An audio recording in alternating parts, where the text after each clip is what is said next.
नमस्कार दोस्तों, यूपीएससी हिंदी के इस चैनल में मैं शुभम आप सभी का स्वागत करता हूं।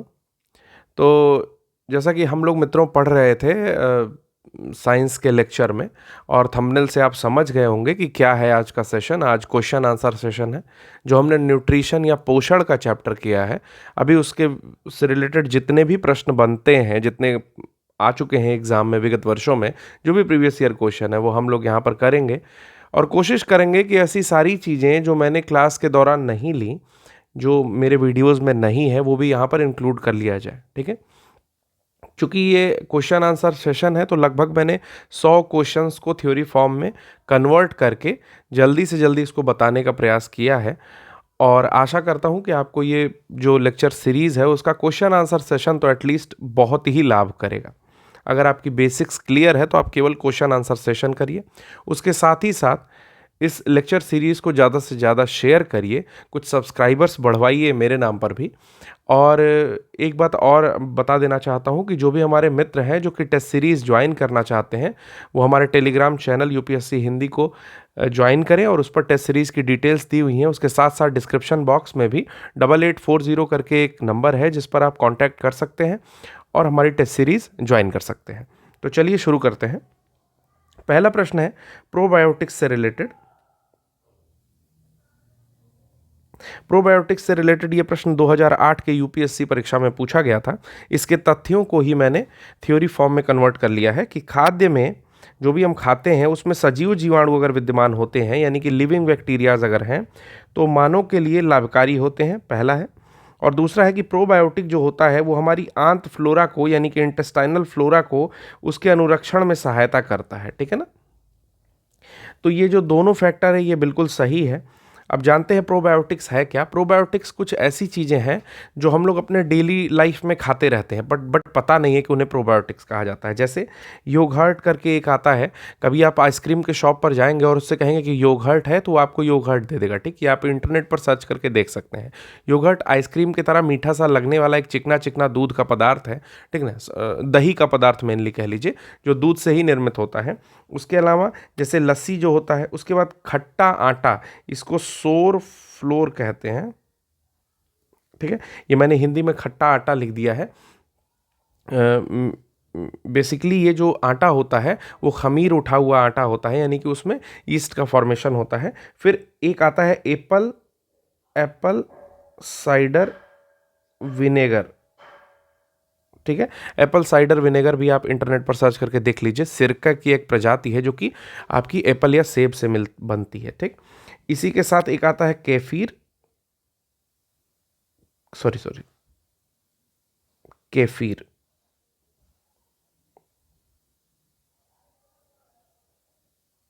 केफीर जो है ये भी दूध से बना हुआ आइटम है। ये कुछ दानेदार सा होता है। आप इस तरह से समझ सकते हैं कि जब हम लोग के वहाँ इनरी बनती है, अब इनरी मैं समझा नहीं सकता, इस तरह से आप समझ लीजिए, अगर दूध फट जाए, ठीक है, तो जो उसमें एक तैरता हुआ सस्पेंडेड सा, यानी कि जो तैरता हुआ एक स्ट्रक्चर दिखता है दूध को छान लेने के बाद, उसी टाइप का ये थोड़ा सा स्ट्रक्चर होता है, इसको केफीर बोलते हैं।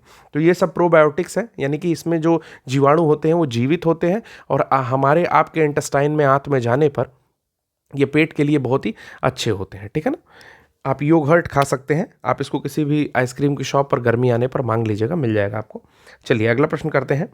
नए ऊतक की वृद्धि के लिए कौन सा पोषक तत्व तो जिम्मेदार होगा।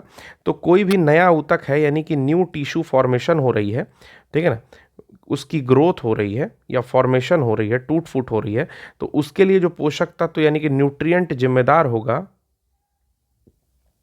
वो होगा आपका प्रोटीन रिच फूड, या प्रोटीन रिच फूड, यानी कि प्रोटीन जो है उसके लिए जिम्मेदार होगा। प्रोटीन रिच फूड या प्रोटीन जो होता है उसके लिए रिस्पॉन्सिबल होता है, अगर कोई भी नया टिश्यू है उसके लिए। फिर अगला आता है न्यूट्रास्यूटिकल्स। तो न्यूट्रास्यूटिकल्स जो है ये फार्मास्यूटिकल्स के स्यूटिकल्स से बना हुआ है, ठीक है, और न्यूट्रा मतलब न्यूट्रिशन, ठीक है ना। फार्मास्यूटिकल जो वर्ड है उसके स्यूटिकल्स से बना हुआ है, और न्यूट्रा मतलब न्यूट्रिशन, मतलब ऐसी दवाएं जो कि न्यूट्रिएंट्स के साथ बनाई जाती हैं। ऐसी दवाएं जो मतलब आपके न्यूट्रिएंट यानी कि पोषक तत्वों को मिला करके बनाई जा रही हैं, उन्हें न्यूट्रास्यूटिकल्स कहते हैं। जैसे बाजार में जितना भी आपका मिनरल या विटामिन कैप्सूल्स इस तरह की आती हैं, ठीक है ना, मल्टी विटामिन जिसको कह के बेचते हैं, या फिर आप देखेंगे कि बहुत सारे फ्रूट्स बने होंगे, उनको किसी टैबलेट में उसके जो सार हैं, उसके जो तत्व हैं, एलिमेंट्स हैं, उनको समाहित करके बेचा जाता है उस कैप्सूल्स को, तो उन्हें ही न्यूट्रास्यूटिकल्स कहते हैं। ये प्रोटीन के साथ साथ औषधि प्रभाव भी देती हैं, ठीक है ना। ये भी प्रश्न आपका मुझे लग रहा है कि यूपीएससी में ही आया हुआ था। ये यूपी पीसीएस में 2009 में पूछा हुआ प्रश्न है। जितने भी प्रश्न हैं ये किसी ना किसी आयोग के द्वारा पूछे हुए हैं, ठीक है। चलिए अगला क्वेश्चन करते हैं कि विटामिन शब्द का सबसे पहली बार प्रयोग तथा विटामिन की अवधारणा का निरूपण कैसिमर फंक ने किया। तो मैं जब कल लेक्चर ले रहा था तो एक यादव जी ने कमेंट किया कि सर ल्यूनिन नहीं होगा, सर फंक होगा। एक्चुअली है क्या कि विटामिन को लेकर के थोड़ा कन्फ्यूज़न है, कहीं कहीं उसका नाम हॉपकिंस भी देता है कि हॉपकिंस महोदय ने सबसे पहले जो है इसको खोजा, ठीक। परंतु कहीं कहीं ल्यूनिन भी देता है। 1881 के आसपास में ल्यूनिन महोदय ने खोजा था। हालांकि नाम देना और जो भी उसकी अवधारणा है उसको प्रस्तुत करने का काम फंक महोदय ने किया, कैसिमिर फंक, जो यहाँ पर लिखा हुआ है, ठीक है। तो सबसे ज़्यादा हाईलाइटेड जो होते हैं वो फंक ही होते हैं। अगर आपको क्वेश्चन में फंक दिखता है तो आप बिल्कुल फंक ही टिक करेंगे, ठीक है।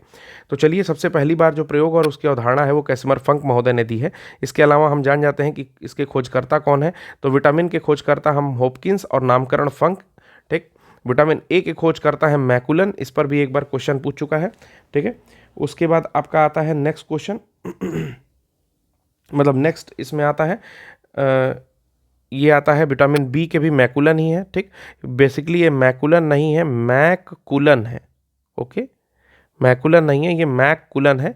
ये एमपीपीसीएस 2017 का प्रश्न था, ठीक है। और विटामिन सी के होलकट है, कौन है? होलकट है, ठीक है। इसी की तरह होलकट और जेम्स लिंक्ड को माना जाता है, जेम्स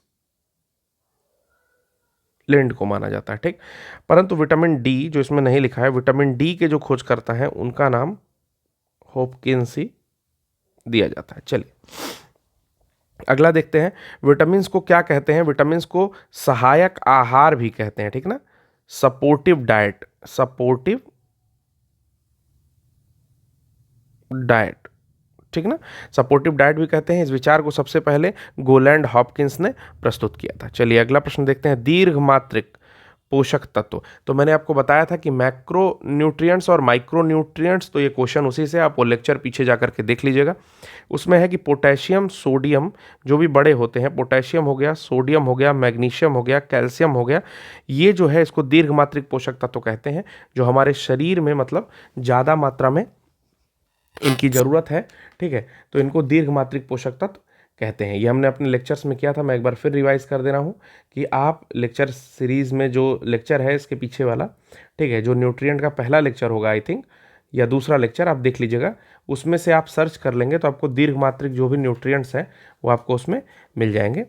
तो ये कोई प्रश्न जो मैं अभी आपको बता रहा हूँ, ये प्रश्न आपका पूछा गया है यूपीएससी के 1996 में, यूपीएससी के 1996 में ये सेम क्वेश्चन पूछा गया है। मैक्रोन्यूट्रिएंट और माइक्रोन्यूट्रिएंट, ये मैंने अपने पहले लेक्चर में ही जो है कवर किया होगा, जो कि इसेंशियल न्यूट्रिएंट्स होते हैं, ठीक। तो 1996 में पूछा हुआ प्रश्न है। अगले प्रश्न को देखते हैं, प्रति कैलोरी ऊर्जा जो मिलती है, ठीक है, वो प्रोटीन, वसा और कार्बोहाइड्रेट 3 का दिया हुआ है।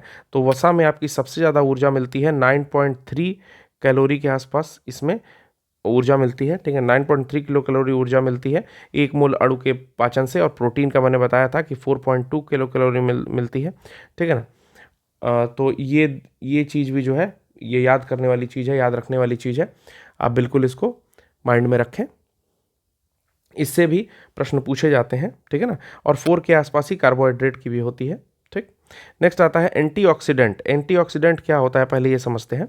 एंटीऑक्सीडेंट क्या होता है कि जो हमारी बॉडी है उसमें कुछ मुक्त मूलक घूमते रहते हैं। वो घूमते कैसे हैं कि चूंकि ऑक्सीकरण की प्रक्रिया होती है और उसमें मुक्त मूलक जो है हमारे शरीर में घूमते रहते हैं। तो एंटीऑक्सीडेंट जो होता है, चूंकि इसमें एंटी लगा है, यानी कि प्रतिऑक्सीडेंट यानी प्रतिऑक्सीकारक, तो इनका काम हमारे शरीर में उपस्थित जो मुक्त मूलक हैं, जिनको हम लोग इंग्लिश में फ्री रेडिकल कहते हैं, कभी कभी इंग्लिश में लिख करके आ जाता है, इसको ख़त्म करना है। साथ ही साथ जो रक्त वाहिनियाँ हैं, यानी कि हमारी जो वेन्स हैं, उसमें पाए जाने वाला जो वसा है यानी कि फैट है, जिसको हम कोलेस्ट्रॉल कहते हैं, उससे सुरक्षा प्रदान करना है, ठीक है ना।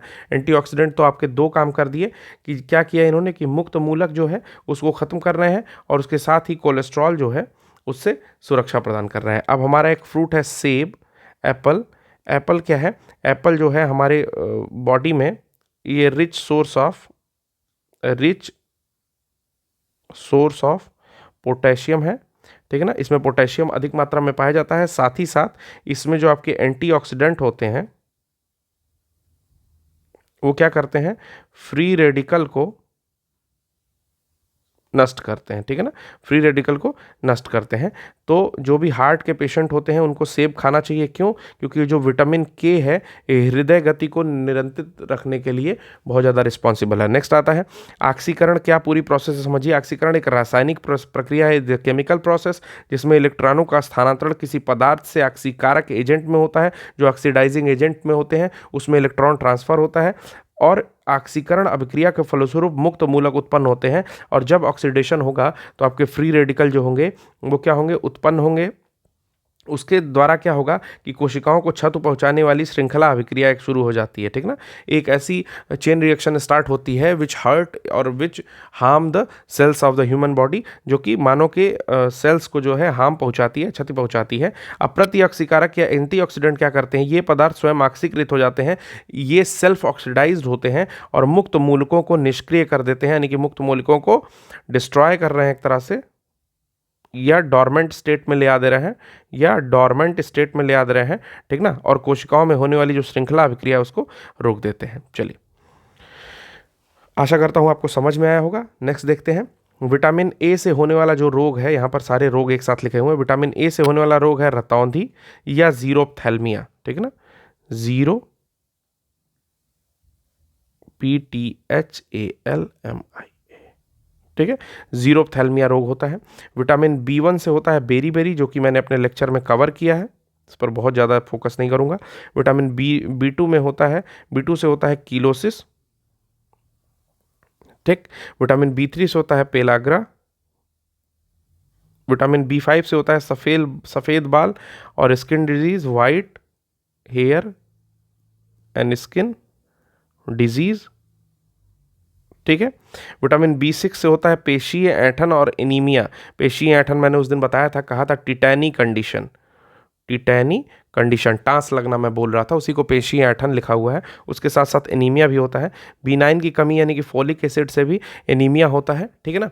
फिर नेक्स्ट आता है आपका B12 का नाम है आपका साइनोकोबालामिन, इसका नाम है, और इससे जो होता है घातक एनीमिया होता है। इसके साथ साथ तंत्रिका तंत्र की गड़बड़ी, जो भी न्यूरोटिक नर्व से रिलेटेड जो बीमारी है वो भी होती है, ठीक है। और B12 जो है उसको यकृत, हमारा जो लीवर है, ठीक है, लीवर, ठीक है ना, ये जो लगभग 3 से 5 वर्षों तक इसको संगठित यानी कि इसको सुरक्षित रख सकता है, ठीक है। हमारा जो लीवर है वो विटामिन B12 को 3 से 5 साल तक सुरक्षित रख सकता है, ठीक। और इसका रासायनिक नाम क्या है? साइनोकोबालामिन। फिर आता है विटामिन सी। विटामिन सी से स्कर्वी नामक रोग होता है, ठीक है, स्कर्वी नामक रोग होता है। नेक्स्ट आता है विटामिन डी। डी से रिकेट्स होता है बच्चों में और ऑस्टियोमलेशिया होता है अडल्ट्स में, ठीक है। ये भी मैंने अपने लेक्चर में कवर किया है। विटामिन ई से जनन क्षमता में कमी आती है, ठीक ना, यानी कि जो भी जेनाइटल अंग है उनकी जो एक्चुअल एफिशिएंसी है उसमें कमी आती है। उसके साथ साथ रिप्रोडक्शन को भी प्रभावित करता है, ठीक ना, प्रजनन को भी प्रभावित करता है।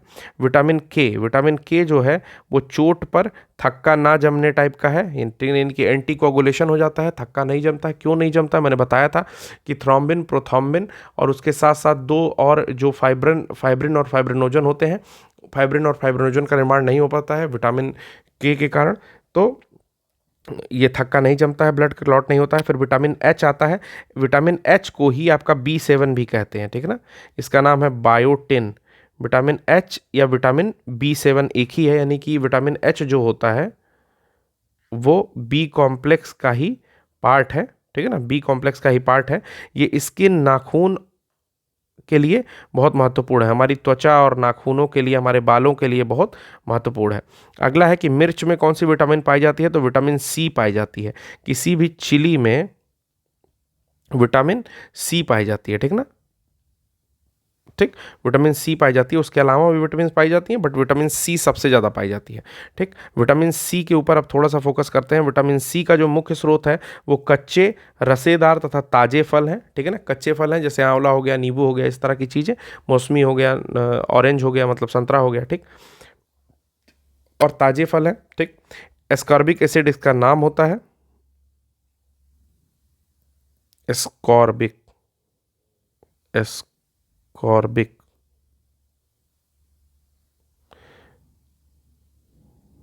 Ascorbic acid. ठीक है ना।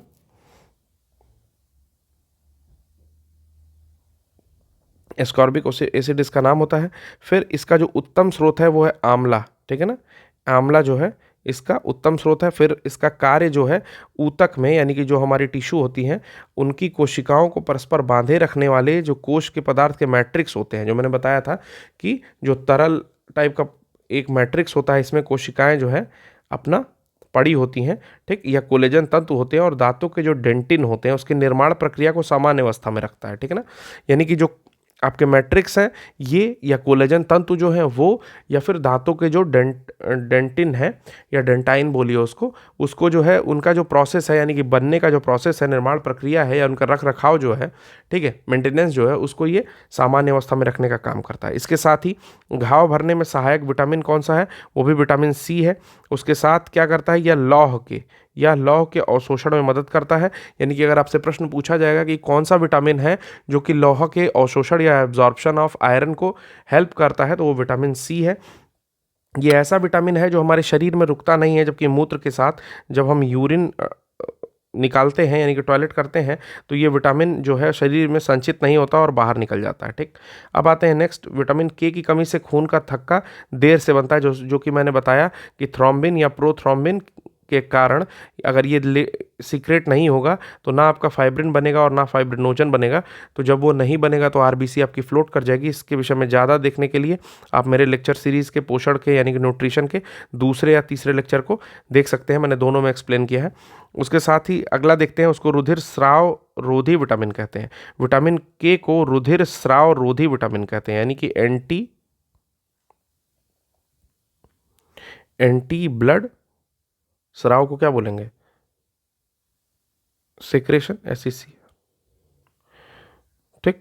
एंटी ब्लड सिक्रेशन टाइप का विटामिन है ये। इस तरह के आदमी का जो ऑपरेशन है वो नहीं संभव होता है, क्योंकि जैसे ही आप उसको सीजर से कट करेंगे, ऑपरेट करने की शुरू करेंगे, तुरंत उसका ब्लड जो है निकलना शुरू हो जाएगा और ऑपरेट करने में बहुत प्रॉब्लम होगी। फिर इसको एक और विटामिन कहते हैं, इसको कहते हैं प्रतिस्कंदक विष। एक सेकेंड, इसको कहते हैं प्रतिस्कंदक विष के प्रति विष प्रतिकारक। ठीक है ना, ये पूरा एक लाइन है जो कि क्वेश्चन में पूछा हुआ था, और मैंने सेम वही चीज़ जो है यहाँ पर उठा के आप लोग के लिए ले आ दिया हूँ, जो कि इंग्लिश में मेरे पास अभी नहीं मौजूद था, इसलिए मैं इंग्लिश में एक्सप्लेन नहीं कर पा रहा हूँ। मैं कोशिश करूँगा कि नेक्स्ट टाइम जब भी क्लास होगी, मतलब तो मैं, अगर मुझे याद रहता है तो मैं बिल्कुल इसको इंग्लिश में लेकर के आप लोग ले आऊँगा। तो अभी आप बस उसको समझ लीजिए कि प्रतिस्कंदक विषों के प्रति प्रतिविषकारक के रूप में प्रयोग किया जाने वाला विटामिन कौन सा है, वो विटामिन के है। फिर कह रहा है कि आंत के अणुओं के द्वारा इंटेस्टाइनल जो भी आपके मॉलिक्यूल्स हैं उसके द्वारा क्या किया जाता है, सिंथेसाइज किया जाता है, यानी कि संश्लेषित किया जाता है। तो आंत के अणुओं के द्वारा एक तो B12 को भी संश्लेषित किया जाता है और दूसरा विटामिन के को संश्लेषित किया जाता है। फिर कह रहा है विटामिन ई को बांध्यता रोधी, यानी कि एंटी स्टेराइल मतलब होता है बांझ या बांध। ठीक है, बांध या बांझ। ठीक। और एंटी स्टेराइल इसको कहा जाता है, यानी कि इससे बाध्यता रोग या बांझपन जो है उसमें कमी आती है। फिर विटामिन डी जो है उसको हार्मोन माना जाता है। ये IAS UPSC का प्रश्न है। ठीक है, UPSC ने पूछ रखा है किसी वर्ष में, मुझे वर्ष नहीं याद है अभी, बट विटामिन डी को एक हार्मोन भी माना जाता है। ठीक है। नेक्स्ट करते हैं कैल्सीफेरॉल।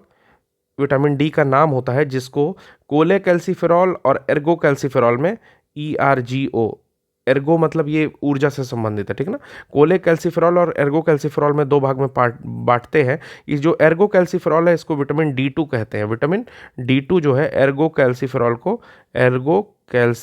को कहते हैं। ठीक, इसका संश्लेषण जो है जंतुओं के शरीर में जटिल प्रक्रिया द्वारा होता है। हम लोग के शरीर में जटिल प्रक्रिया द्वारा एर्गोकैल्सिफेरॉल का संश्लेषण होता है और ईस्ट की कोशिकाएं इसका संश्लेषण करती हैं। तो याद रखिएगा कि ईस्ट की कोशिकाएं किस विटामिन का संश्लेषण करती हैं, तो विटामिन डी, और विटामिन डी में भी D2 जो एर्गोकैल्सिफेरॉल है उसका संश्लेषण करती है। नेक्स्ट, पराबैंगनी किरणों के प्रभाव में एर्गोस्ट्रॉल नामक पदार्थ, एक एर्गोस्ट्रॉल नामक पदार्थ होता है जो जिसकी कमी से रिकेट्स होता है। ठीक ना नहीं, थोड़ी यहाँ पर कुछ प्रॉब्लम है, क्यों मैं समझा रहा हूँ आपको, एक सेकेंड।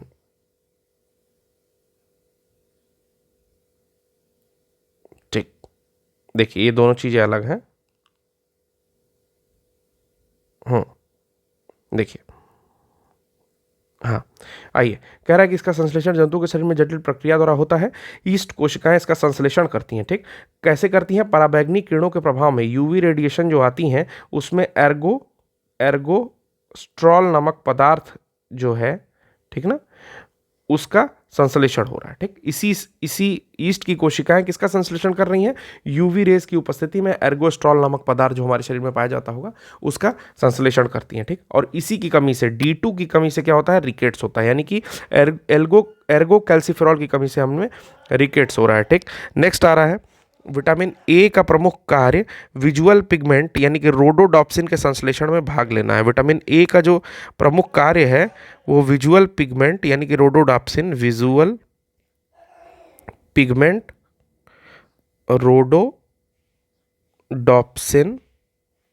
ठीक ना, के संश्लेषण में भाग लेना है। यकृत की, ये जो है यकृत में यानी कि लीवर में काफ़ी मात्रा में संचित रहती हैं। इसकी कमी से हम लोग को रतौंधी रोग होता है। इसका नाम जो है रेटिनॉल है। ठीक है ना, इसकी कमी से रतौंधी यानी कि नाइट ब्लाइंडनेस होता है, रात में नहीं दिखता है। ठीक है, ब्लाइंडनेस होता है, रात में नहीं दिखता है, और इसका जो नाम है वो रेटिनॉल है। ठीक, इसे संक्रमण रोधी विटामिन भी कहा जाता है। ठीक है, विटामिन ए को संक्रमण रोधी विटामिन भी कहा जाता है। ठीक, ये पाया कहाँ जाता है? ये पाया जाता है अंडा, मछली का तेल, दूध, पीले फल और आम में प्रचुर मात्रा में पाया जाता है। ठीक, अगर आम के साथ 2-3 और भी एग्जाम्पल दिए हुए हैं तो आप आम को टिक करेंगे। ठीक, नेक्स्ट आता है विटामिन ई। विटामिन ई जो है वो गेहूं अंकुर के तेल में पाया जाता है। ठीक ना, गेहूं का जो अंकुर है यानी कि वीट का जो स्प्राउट होगा, जो गेहूं अंकुरित हो जाते हैं ऐसे ऐसे, ठीक ना, उसका जब तेल निकाला जाता है तो उसमें है विटामिन ई बहुत ज़्यादा पाया जाता है। ठीक, इसके साथ साथ ये बादाम में पाया जाता है विटामिन ई, रिच सोर्स होता है। ठीक है, आलमंड्स में पाया जाता है। ठीक, उसके अलावा ये एंटीऑक्सीडेंट के रूप में भी काम करता है और वसा में घुलनशील है। ADE जो था वो वसा में घुलनशील था और BC जो था वो पानी में घुलनशील था। इसका नाम क्या था? टोकोफेरॉल इसका नाम था, जो हमारे लेक्चर में हमने कवर कर लिया है। तो आपको जानना यह है कि अंकुर के तेल में, गेहूं अंकुर के तेल में पाया जाता है। नेक्स्ट कह रहा है कि हमारे शरीर में जो विटामिन हैं वो संश्लेषित नहीं किए जाते हैं, यानी कि हम लोग को बाहर से लेना पड़ता है, परंतु इसके कुछ अपवाद हैं। जैसे विटामिन के हमारे शरीर में संश्लेषित होता है, जो मैंने बताया था, प्रोथ्रोम्बिन थ्रोम्बिनेज, उसको के बस एक्टिवेट करता है। ठीक, और विटामिन B12 जो है ये इसका अपवाद है। ठीक, इनका संश्लेषण हमारे शरीर में हो सकता है। फिर आता है विटामिन B12 में किसकी उपस्थिति होती है? तो कोबाल्ट एलिमेंट की उपस्थिति होती है। ठीक है ना, कोबाल्ट एलिमेंट की उपस्थिति होती है। एक खनिज लवण है साइनोकोबैलेमिन जो है विटामिन B12 का नाम है। यह ग्रोथ या वृद्धि के लिए आवश्यक है। ठीक है ना, इससे बॉडी की ग्रोथ या वृद्धि होती है। ठीक, इसकी कमी से तंत्रिका तंत्र तथा फिजियोलॉजी यानी कि शारीरिकी में गड़बड़ी होती है। शारीरिकी में या तंत्रिका तंत्र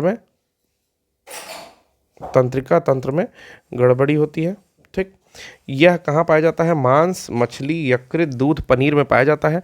और आंत के जीवाणु जो इंटेस्टाइनल बैक्टीरिया है,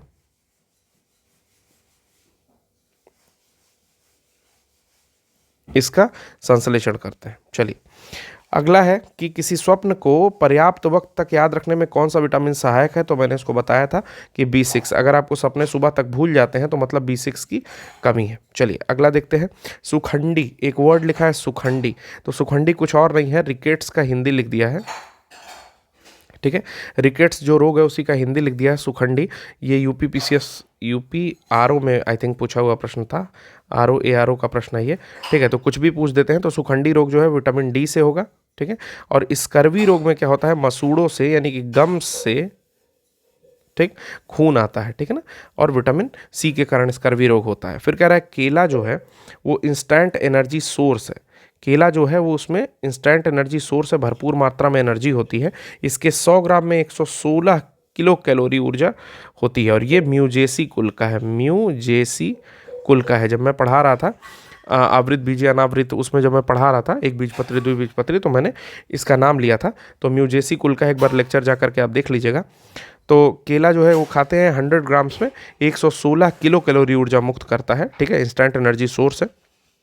तो कभी अगर एनर्जी की कमी लगे या आप देखते भी होंगे इस तरह की अवस्था में केला ही खिलाया जाता है। नेक्स्ट है कि सोयाबीन के दानों में और मूंगफली में अधिक मात्रा में प्रोटीन पाई जाती है। बेसिकली जो मूंगफली है, 100 ग्राम मूंगफली में 1 लीटर दूध के बराबर प्रोटीन पाई जाती है, ठीक है। केरोटीन एक प्रकार की प्रोटीन है जो कहाँ पाई जाती है, नाखूनों, बालों इत्यादि का निर्माण करती है, इनको केरोटीन बोलते हैं, ठीक। फिर एक टायरोसिन प्रोटीन है। टायरोसिन के विषय में बहुत बार पूछा हुआ है, परीक्षा के दृष्टि से बहुत महत्वपूर्ण है। तो टायरोसिन क्या है, ये अमीनो अम्ल है, तभी तो ये प्रोटीन है, क्योंकि जो प्रोटीन होती है वो क्या होती है, 20 टाइप के अमीनो अम्ल जब जुड़ते हैं तो प्रोटीन अणु का निर्माण करते हैं। तो यह एक अमीनो अम्ल है जिसका काम क्या है, मस्तिष्क में एड्रेनलिन, अभी हम लोग आगे जब पढ़ेंगे डिफरेंट हार्मोन्स और बॉडी में जो भी एंजाइम्स हैं तो उसमें एड्रेनलिन हार्मोन के बारे में पढ़ेंगे, उड़ो लड़ो कहते हैं इसको। तो एड्रेनलिन हार्मोन या नार एड्रेनलिन और डोपामाइन जो मैं बता रहा था कि जब भी आपको किसी एक चीज़ की लत लग जाए और वो आपको खुशी देने लगे, तो खुशी देने का काम जो करता है वो डोपामाइन करता है, ठीक। तो ये जो टायरोसिन प्रोटीन है ये ऐसा अमीनो अम्ल है जिसका काम जो है एड्रेनलिन, नार एड्रेनलिन और डोपामाइन, इस तरह के जो न्यूरोट्रांसमीटर्स हैं, न्यूरो मतलब जो आपके तंत्रिका तंत्र को एक्टिवेट करने वाले जो भी एलिमेंट्स हैं उनका निर्माण करता है, ठीक। और अगर इसकी कमी होगी तो व्यक्ति स्वयं को दुखी और सुस्त महसूस करता है, ठीक। और वही अगर डोपामाइन की अधिकता हो जाती है, कोई ऐसी चीज़ जो आपको खुशी देती है वो अगर आपको बार बार मिलने लगे तो क्या होगा, आप हमेशा खुश महसूस करेंगे। लेकिन अधिक डोपामाइन जो है वो एक तरह का रोग का कारण भी बन सकता है कि आप कोई ऐसे चीज़ों में लिप्त हो गए, ठीक है। जैसे मान लीजिए जो टेररिज्म है, वो लोग ऐसे चीज़ों में लिप्त हो जाते हैं जिनको उसी चीज़ से डोपामाइन मिलने लगती है। कि मान लीजिए जब वो कोई इस तरह के टास्क का गलत तरीके का या कहीं लूटपाट या कहीं हत्या कुछ ऐसी चीज़ें करते हैं तो उन्हें डोपामाइन उसी चीज़ से मिलती है, ठीक है। अगला देखते हैं, टायरोसिन जो है वो शारीरिक सतर्कता और ऊर्जा को बढ़ाती है। वही कहने का मतलब है कि स्वयं खुश रखती है और सुस्त मतलब थोड़ा चुस्त रखेगी, शारीरिक सतर्कता और ऊर्जा को बढ़ाएगी। और बुढ़ापे के लिए जो उत्तरदायी मुक्त मूलक है, जो बुढ़ापे के लिए उत्तरदायी फ्री रेडिकल्स हैं, ठीक है, उनके विरुद्ध जो है रक्षा करता है, यानी कि उनसे बचाता है। अगला आ रहा है ग्लूटेन प्रोटीन या ग्लूटीन प्रोटीन, ग्लूटीन प्रोटीन। कभी कभी आपने अखबारों में, समाचार पत्रों में भी देखा होगा, न्यूज़पेपर्स में, ठीक है, न्यूज़पेपर्स में भी इसके बारे में लिखा रहता है। क्या लिखा रहता है कि गेहूं की जो रोटी होती है वो सख्त गेहूं के आटे से बनाई जाती है। जो सख्त गेहूं मतलब समझ रहे हैं, मतलब उसकी भूसी को चाला नहीं जाएगा तो सख्त गेहूं की रोटी हो गई, ठीक। तो सख्त गेहूं के आटे से बनाई जाती है जिसमें ग्लूटीन की मात्रा अधिक होती है। यानी कि जो भी मोटा अनाज होता है ना, पहले जो होता था बारले जो है, उसमें ग्लूटीन की मात्रा और अधिक आएगी, ठीक।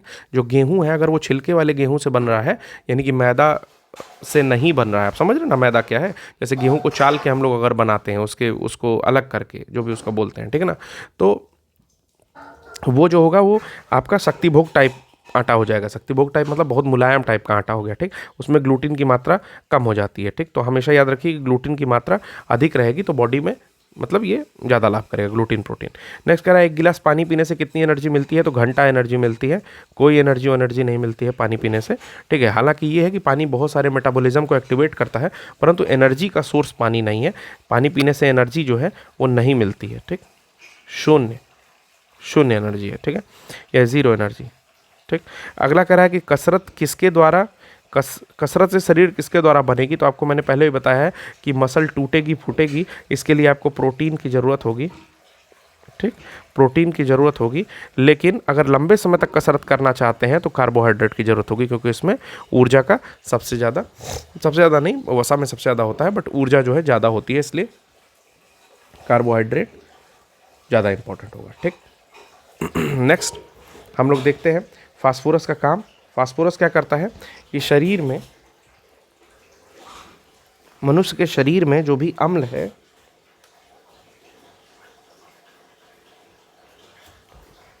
या क्षार है, मनुष्य के शरीर में जो भी अम्ल या क्षार है उनको जो है ये बैलेंस्ड रखता है, ठीक है। तो फास्फोरस का यही काम है। नेक्स्ट आता है कि सामान्यतया मानव शरीर में सामान्यतया जो मानव शरीर है वो अमीनो अम्ल जो है उसको संग्रहित नहीं रखता है, ठीक है ना। अमीनो अम्ल यानी कि आपका अमीनो एसिड, ठीक है ना। अमीनो अम्ल यानी कि अमीनो एसिड, अमीनो अम्ल को जो है सुरक्षित नहीं रखता है, परंतु यदि सुरक्षित रखे और यूरिक एसिड के रूप में रखे तो जोड़ों में दर्द शुरू होता है। इसीलिए जब यूरिक एसिड बढ़ जाता है तो लोग कहते हैं आपको गठिया की शिकायत हो सकती है, क्योंकि जोड़ों में आपके दर्द शुरू हो रहा है, ठीक। फिर अगला आता है करौंदा। करौंदे के ऊपर एक प्रश्न पूछा हुआ है, ठीक है। करवन या करौंदा करके आपने खाया होगा, वो छोटा छोटा सा फल होता है, ग्रीन और रेड कलर का, ठीक है, ग्रीन और रेड कलर का,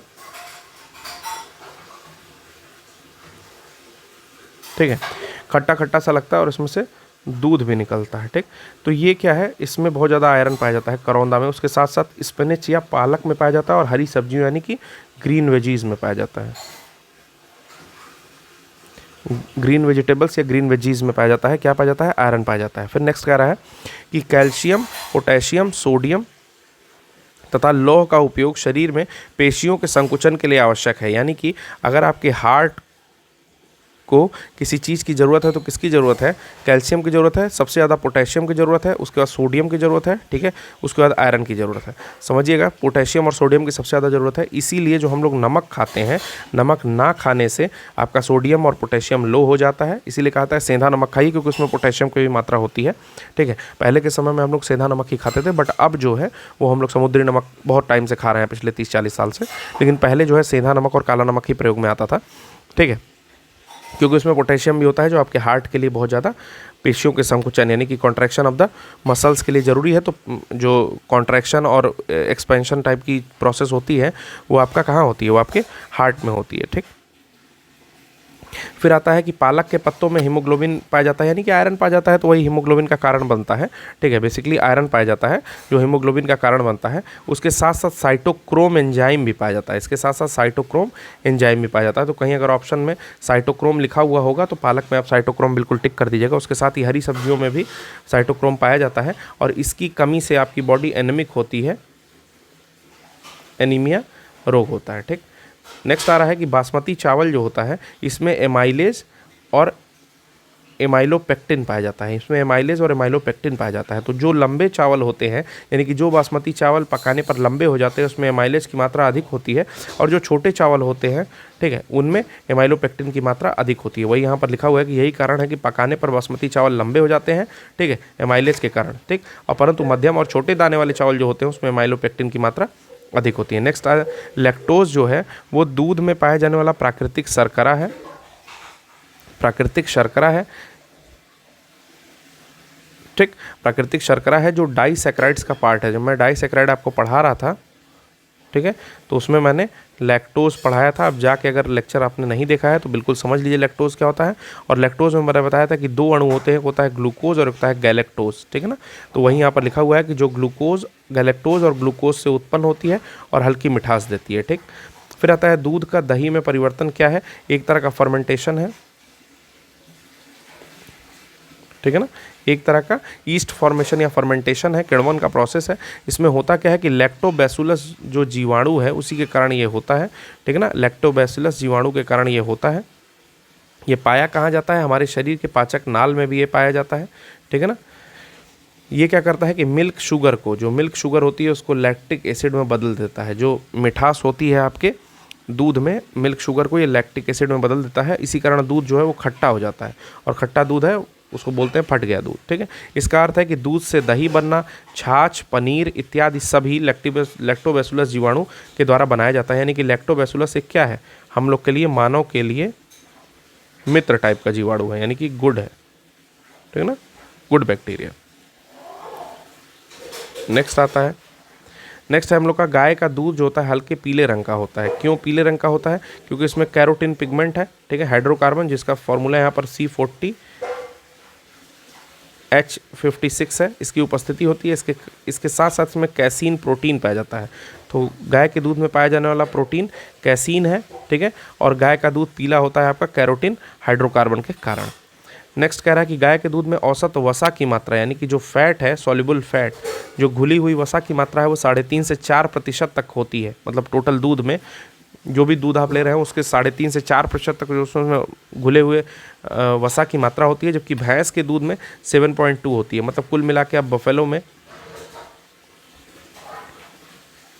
बफेलो में याद रखिए 7.2 या 7 के आसपास, 7% के पास आसपास, और उसका आधा याद रखिए गाय में, ठीक ना। इसीलिए लोग कहते हैं कि भैंस का दूध जो है ज़्यादा भारी होता है, ठीक। लोग कहते हैं कि ये होशियार लोग पीते हैं, बेसिकली फ़ैट का केवल चक्कर है, ठीक है, और कोई चक्कर नहीं है। तो फैट ज़्यादा हो जाएगा तो आपकी होशियारी सब ऐसा ही मोटापे में चली जाएगी। चलिए अगला है, मानव के जठर रस में, यानी कि जो गैस्ट्रिक जूस होता है, जो गैस्ट्रिक जूस, ठीक है ना, गैस्ट्रिक जूस में रेनिन नामक एंजाइम पाया जाता है, यानी कि पेट में जो जठर रस पाया जा रहा है, ठीक है ना, उसमें रेनिन नामक एंजाइम पाया जाता है, जो बच्चों में पाया जाता है। बच्चों में ही रेनिन पाया जाता है, ठीक है। और ये दूध को पचाने में सहायक एंजाइम है, ठीक। यह एंजाइम केवल शिशुओं में पाया जाता है। और ये कह रहा है कि रेनिन और लैक्टेज जो एंजाइम है वो 3 वर्ष की आयु में क्षीण होना शुरू होता है और 10 से 12 वर्ष की आयु में पूरी तरह से गायब हो जाता है हम लोग के अंदर से। और ये शिशुओं में पाया जाता है जो आपका रेनिन है। और इसमें जठर रस के स्थान पर बड़े हो जाओगे तो जठर रस के स्थान पर पेप्सिन नामक एंजाइम पाया जाने लगेगा, जो आपका प्रोटीन का पाचन करता है, ठीक। नेक्स्ट है, दूध को एक पूर्ण आहार माना जाता है क्योंकि इसमें प्रोटीन की मात्रा लगभग 3.5% से ऊपर, 3.5% के आसपास, वसा की मात्रा 3.5%, और इसके साथ साथ केसीन, एल्ब्यूमिन याद रखिएगा, ठीक है। माँ के दूध में भी एल्ब्यूमिन पाया जाता है प्रोटीन, तो इसमें जो है एल्ब्यूमिन नामक प्रोटीन पाया जा रहा है। फिर आ रहा है कि क्लोरोफिल जो है, ये मैंने बताया भी था, क्लोरोफिल में मैग्नीशियम पाया जाता है, ठीक। हीमोग्लोबिन में आयरन पाया जाएगा, ठीक। पीतल में तांबा पाया जाएगा, कॉपर, ठीक है ना। विटामिन B12 में कोबाल्ट पाया जाएगा, ठीक। नेक्स्ट आता है चाल्कोपायराइट, तो जो हमारे मित्र चाल्कोलिथिक एज पढ़े होंगे, ठीक है ना, जबकि आपका तांबा और उसके साथ साथ ताम्रपाषाण युग, ठीक है, चाल्कोलिथिक, तो तांबा का यूज कर रहे हैं तो तांबा या कॉपर से संबंधित है। पपीते में सर्वाधिक मात्रा में कौन सा विटामिन पाया जाता है, तो विटामिन C पाया जाता है। ये बहुत ही ट्रिकी क्वेश्चन है, इसको याद रखिएगा आप लोग, ठीक है। इसके साथ ही विटामिन A भी पाया जा रहा है, B1 B2 सब पाया जा रहा है, परंतु सबसे ज़्यादा मात्रा में विटामिन C पाया जा रहा है। तो ये एक एक्सेप्शनल टाइप का क्वेश्चन है जिसको आप लोग याद रखिएगा। फिर आता है अल्फा केरेटिन के बारे में जान लेते हैं। अल्फा केरेटिन प्रोटीन जो है, ये प्रोटीन जो है जल में घुलनशील है, ठीक है ना। उसके बाद संरचना में तंतु जो होता है, तंतु का निर्माण में सहायक होते हैं। ये सींग, नाखून, खुर, बाल इत्यादि में पाए जाते हैं, ठीक। तो अल्फा केरेटिन के बारे में एक बार अगर आप और भी देख सकते हैं तो आप भी सर्च करके पढ़ लीजिए, क्योंकि अल्फा केरेटिन भी जो थोड़ा सा ऑफ टॉपिक है, क्योंकि ये डायरेक्टली तो मैंने कभी पढ़ाया नहीं आपको, लेकिन अगर इसके विषय में कुछ भी मिलता है तो बिल्कुल अल्फा केरेटिन के विषय में पढ़िए। नेक्स्ट है क्वेश्चन हम लोग का,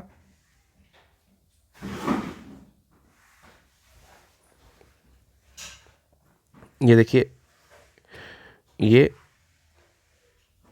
त्वचा में उपस्थित होता है, ठीक है। प्रोटीन प्रचार नहीं, त्वचा में उपस्थित होता है। नेक्स्ट कह रहा है कि प्रोटीन में कौन कौन से तत्व विद्यमान होते हैं, तो ध्यान से देखिएगा।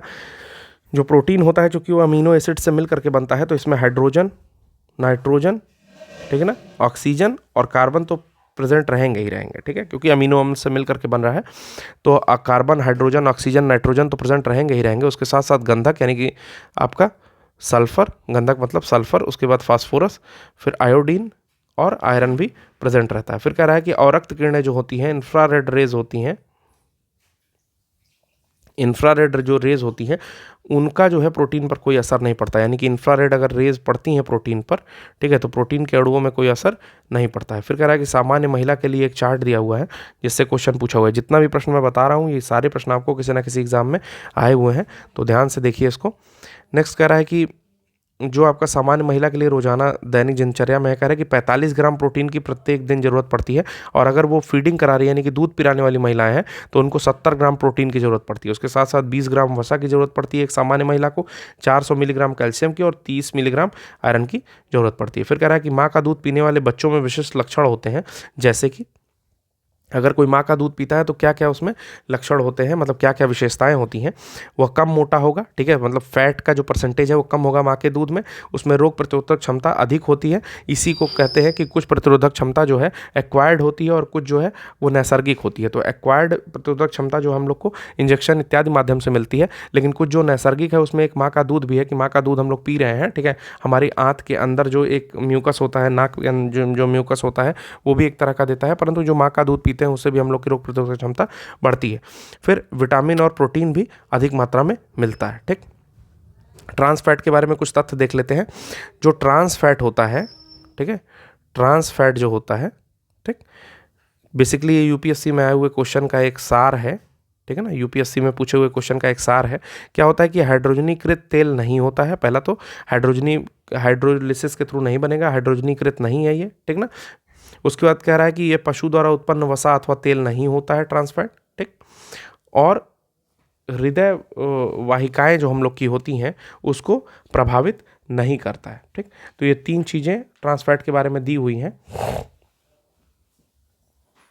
ये तीनों चीज़ें जो है सही है, ठीक है ना।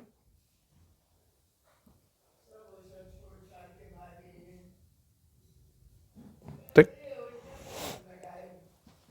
यानी कि ट्रांस फैट में तीनों चीज़ें होती हैं। कहने का मतलब ये है कि ट्रांस फैट जो है उसमें तीनों चीज़ें होती हैं, ठीक ना। तो अगर कोई कहे कि ट्रांस फैट नहीं है, ये तीनों चीज़ें नहीं होनी चाहिए उस स्थिति में, ठीक है ना। अगर कोई कंपनी, जैसे वो क्वेश्चन ये था यूपीएस आईएएस प्री 2011 का प्रश्न है, वो कंपनी क्लेम करती है, 2011 का है, कंपनी ये क्लेम करती है कि हमारे में ट्रांस फैट नहीं पाया जाता। तो क्या क्या नहीं होना चाहिए उस स्थिति में, तो यही तीनों चीज़ें है कि हाइड्रोजनीकृत तेल नहीं होना चाहिए, ठीक, वसा और तेल नहीं होना चाहिए पशु के द्वारा उत्पन्न, और हृदय वाहिकाओं को स्वास्थ्य को, हृदय वाहिकाओं को यानी कि जो भी ब्लड वेसल्स होती हैं, ठीक है ना, उसको प्रभावित नहीं करना चाहिए जो भी उसमें पड़ा हुआ है। तो आशा करता हूँ आपको ये प्रश्न अच्छे लगे होंगे। मैंने लगभग जितने भी प्रश्न हैं, लगभग 100 सवा 100 प्रश्न, उनको इस माध्यम में कवर कराने का प्रयास किया है। जो क्वेश्चन बच जाते हैं उनको आप प्रैक्टिस करते रहिए। और अगर आपने अभी टेस्ट सीरीज़ नहीं ली है तो यूपीएससी हिंदी के डिस्क्रिप्शन बॉक्स में जाकर के टेस्ट सीरीज़ खरीद लीजिए। अगर आपने चैनल सब्सक्राइब नहीं किया है तो चैनल सब्सक्राइब कर लीजिए, क्योंकि इस चैनल पर कोशिश की जाती है कि जितना भी आपका साइंस का पोर्शन है इस लेक्चर सीरीज़ के थ्रू, उसमें पूरी बेसिक साइंस आपकी क्लियर कर दी जाए। फिर चाहे आप किसी भी एग्जाम की तैयारी कर रहे हो, जो एसएससी की तैयारी कर रहे हो, लेखपाल में अगर साइंस आता है उसकी तैयारी कर रहे हो, आप यूपीपीसीएस की तैयारी कर रहे हो, यूपीएससी की तैयारी कर रहे हो, उसके लिए जो भी बेसिक साइंस की नीड है वो कोशिश की जाती है कि यहाँ पर कवर कराया जाए। तो इसी शब्द के साथ मैं यहाँ पर ख़त्म करना चाहता हूँ। Thank you.